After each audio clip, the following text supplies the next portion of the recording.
Vous écoutez Raconte ta ville et ton village, l'émission qui vous amène chaque semaine à la découverte des villes et des villages de chez nous, à travers les voix de celles et ceux qui y vivent. Chaque épisode, un ou une invitée partage avec nous son attachement à sa commune. Anecdotes, traditions locales, lieux incontournables, souvenirs d'enfance ou coups de cœur du quotidien, une véritable carte postale sonore. Installez-vous confortablement, ouvrez grand vos oreilles et laissez-vous porter par les récits sincères et chaleureux de ceux qui aiment leur ville, leur village, leur coin de vie. Bienvenue dans Raconte ta ville et ton village. Une émission qui sent bon le terroir, la mémoire et la convivialité.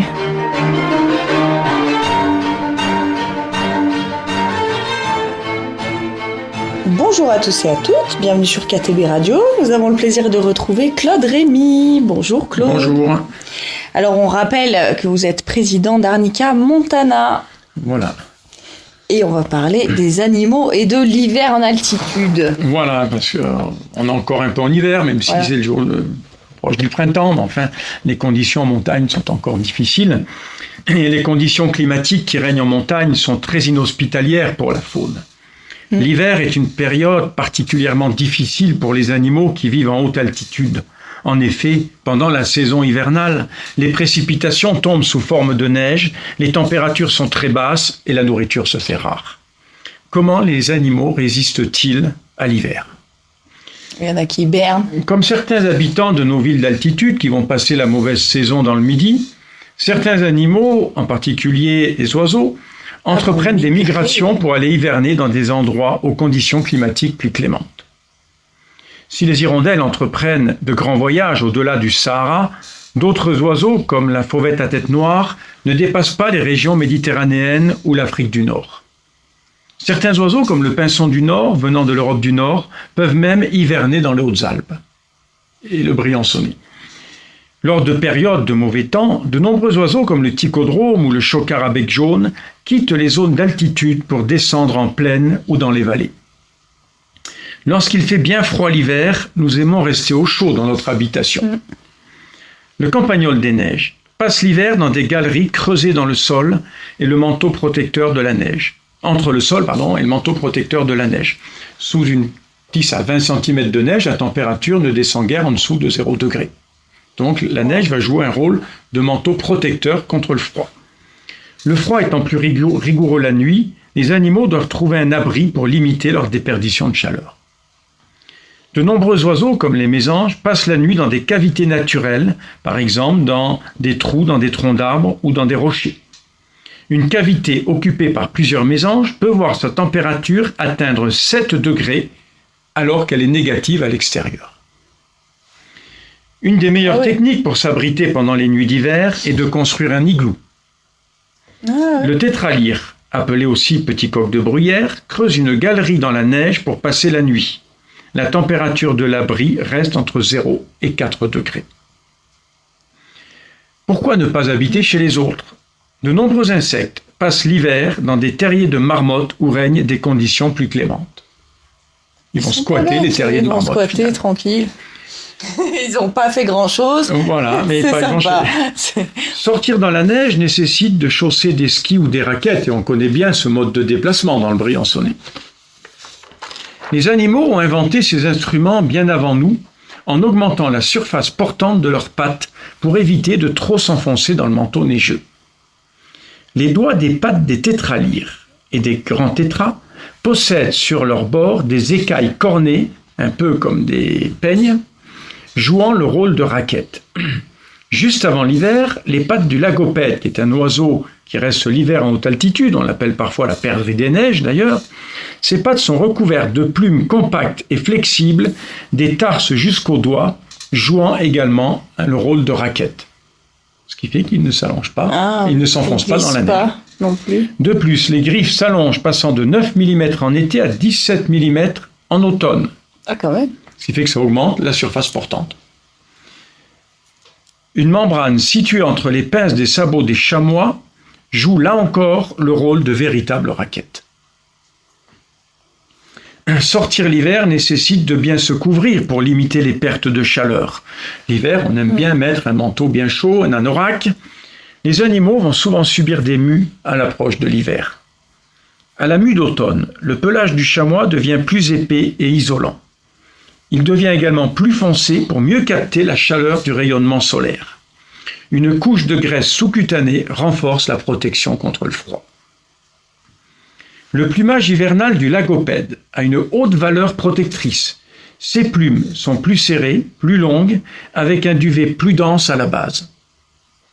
Ces plumes contiennent beaucoup d'air, jouant un rôle isolant et donnant au plumage un pouvoir de réflexion de la lumière proche de celui de la neige.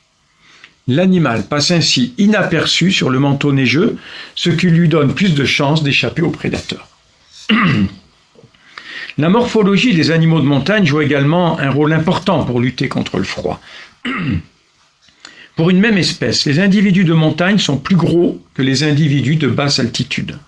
Par exemple, le campagnol des neiges est plus gros et plus trapu que son homologue de plaine. Ouais. Ah oui, bah oui. En effet, les pertes énergétiques incompressibles pour maintenir un organisme en vie, c'est ce qu'on appelle le métabolisme basal, diminuent par unité de masse avec l'augmentation de la taille de l'animal. Une souris de 21 grammes dépense par unité de masse près de 13 fois plus d'énergie qu'un éléphant de 3 tonnes. Waouh. Ah, quand même, hein. Eh oui. Par unité de masse, hein. Pas sur l'animal. Oui, pas sur l'animal, non. Pour limiter les déperditions de chaleur, les animaux d'altitude ont des extrémités plus réduites que leurs homologues de plaine. Les oreilles du lièvre variable représentent 1/8 de la longueur du corps contre 1/5 pour le lièvre brun de plaine. Wow. Finalement, pour résister au froid en montagne, mieux vaut être un peu gros et trapu que mince et élancé. Voilà, ben oui. En haute altitude, la nourriture se fait rare l'hiver. De nombreux animaux, comme le casse-noix moucheté, qui vit dans les forêts de pins-sambreaux, font des réserves d'aliments. La provision. D'autres modifient leur régime alimentaire. Oui, ils grattent, non? Ils peuvent pas gratter. Le chamois ou ils grattent. Ah bah, ils vont gratter parfois la neige pour aller trouver un peu d'herbe qui sont sous la neige. Le chamois va parfois manger des lichens également. Ouais. Ces lichens, ces usnés qui pendent des arbres. Pour survivre à l'hiver. Pas très riche comme alimentation. Pas très riche, mais ça lui permet de survivre. Et ce qui est intéressant, c'est que ces usnés, elles contiennent des antibiotiques, des substances antivirales. Alors, est-ce que ça serait pas un moyen aussi de se défendre contre certaines maladies? C'est une possibilité. Pas vérifié, mais c'est une possibilité. Certains animaux utilisent leurs réserves de graisse accumulées pendant la belle saison. Au cours de l'hiver, un chamois peut ainsi perdre 1/3 de son poids. Ah oui, c'est beaucoup quand même. Hein. C'est pas mal. Hein. Bon, nous, l'hiver est long. Mais... Oui, mais bon, ça fait pas mal. Une des adaptations les plus remarquables est l'hibernation de la marmotte. Dès la mi-octobre et jusqu'à environ la mi-avril, la famille marmotte se réfugie dans son terrier d'hiver. C'est alors que commence une longue vie ralentie, une forte diminution des rythmes respiratoires, cardiaques et de la température interne permettent à l'animal de consommer 95% d'oxygène en moins pendant l'hiver. Wow. La marmotte ne consomme aucune nourriture pendant l'hibernation, mais elle utilise des réserves de graisse. Ces réserves de graisse, son poids va passer de 5 kg à 2 kg. Elle aussi, elle perd pas mal. Hein. C'est régi. Sa léthargie hivernale est entrecoupée de brefs réveils qui sont indispensables à sa survie. Elle va uriner, non? Elle va uriner. Et si la température descend trop proche de zéro, à ce moment-là, elle va se réveiller pour se réchauffer et ne pas mourir. Et d'ailleurs, le réchauffement climatique est une menace pour les marmottes. Parce que, étant donné qu'il neige moins, si la couche de neige est moins importante, il y aura moins d'isolation du terrier. Et la température risque de baisser plus souvent l'hiver dans le terrier. Parce qu'il y aura moins le manteau protecteur de la neige. Ce qui fait que les marmottes risquent de se réveiller plus souvent. Et elles peuvent perdre trop d'énergie et ne pas survivre à l'hiver. Donc, vous voyez que le réchauffement climatique peut aussi avoir un effet sur l'hibernation des marmottes. Un des grands dangers qui guettent les animaux à sang froid l'hiver, c'est le gel.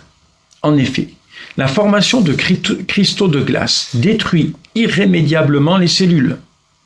De nombreux insectes fabriquent des substances antigèles, chimiquement proches de l'antigel qu'on met dans les radiateurs des véhicules. Pour éviter la formation de ces cristaux destructeurs, donc ces antigels vont empêcher de former ces cristaux. Et ça va permettre à ces insectes de survivre à des températures de moins 15 à moins 20 degrés. Est-ce que nous, on n'est pas capable de... On n'est pas capable. Plus étonnant est le cas de certaines grenouilles qui se laissent carrément congeler en contrôlant les mécanismes biochimiques complexes de formation des cristaux de glace. Waouh! Et quand il fait plus doux, prenez ces grenouilles, si elles se réchauffent progressivement, après elles repartent. Ah, c'est marrant! Une fois qu'elles sont décongelées. Si la Donc faune elles aussi, elles se laissent en stand-by, quoi. Enfin, elles sont carrément gelées, carrément, elles se laissent. Mais elles contrôlent le gel, sinon ces cristaux de glace détruiraient complètement, éclater les cellules. Donc il y a des mécanismes complets, vont intervenir des protéines, etc., qui empêchent les cristaux de grossir et empêchent de détruire les cellules. Elles contrôlent le gel, les cristaux. Si la faune d'altitude paraît résistante, elle n'en demeure pas moins très fragile, en particulier pendant l'hiver. Alors que la nourriture se fait rare, les oiseaux et mammifères doivent dépenser beaucoup d'énergie pour lutter contre le froid et maintenir leur température interne constante. Ils ont du mal à équilibrer les apports et les pertes d'énergie. Le moindre dérangement, par des skieurs ou par des motoneiges, entraîne des dépenses énergétiques supplémentaires, d'autant plus préjudiciables qu'un animal stressé ne se nourrira pas pendant plusieurs heures. L'animal est dérangé, il ne se nourrit pas, il fuit, il perd de l'énergie. Si ça se répète plusieurs jours pendant l'hiver, l'animal ne passera pas l'hiver et va mourir avant le printemps. Des dérangements successifs entraîneront un affaiblissement de l'animal qui mourra avant la fin de l'hiver. Lors de vos sorties hivernales, soyez très discrets, évitez tout dérangement de la faune. Et pour tout renseignement complémentaire, vous pouvez vous adresser bien sûr à Arnica Montana. Merci beaucoup, Claude. De rien.